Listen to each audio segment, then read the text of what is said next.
Lūkšanu dzīve un dzīve lūkšanā. Lūkšanu dzīve, tas nozīmē, ka man ir kādi noteikti brīži manā dzīvē, manā ikdienā, kad es lūdzos. No rīta, varbūt vakarā, pie galda, dievkalpojumā. Un proti, tas nozīmē, ka lūkšana ir daļa no manas dzīves līdzīgi kā darbs, kā ģimene, kā atpūta. Bet tad ir dzīve lūkšanā. Un tas ir kaut kas vairāk. Tas nozīmē, ka visa tava dzīve kļūst par sarunu ar Dievu. Par tādu pastāvīgu sirds attieksmi, pievēršanos Dievam. Un tas ir tas, ko apustulis Pāvils kādā vietā domā sacīdams: lūdziet Dievu bez mitēšanās. Pāvils nedomā ar to nemitīgu vārdu atkārtošanu, bet Pāvils ar to domā šo sirds attieksmi, ka ik viens solis, ik viens darbs, ik viena doma tavā dzīvē ir vērsta uz Dievu.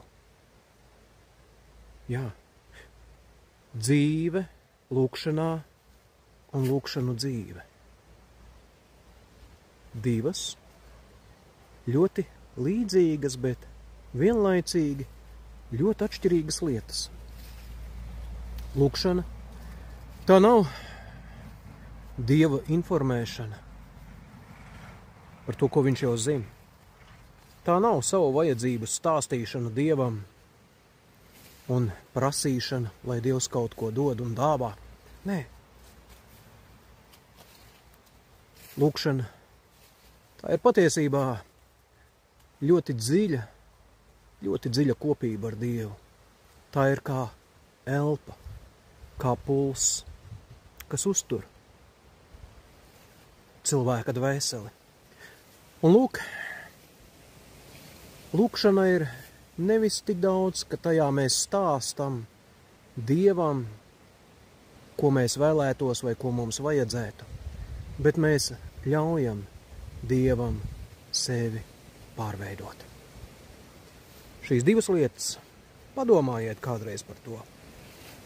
Lūkšanu dzīve vai dzīve lūkšanā. Visa dzīve var būt viena skaista, brīnišķīga lūkšana Dievam. Un tas ir tas, ko Pāvils saka. Lūdziet Dievu ik brīdi. Tik vienkārši.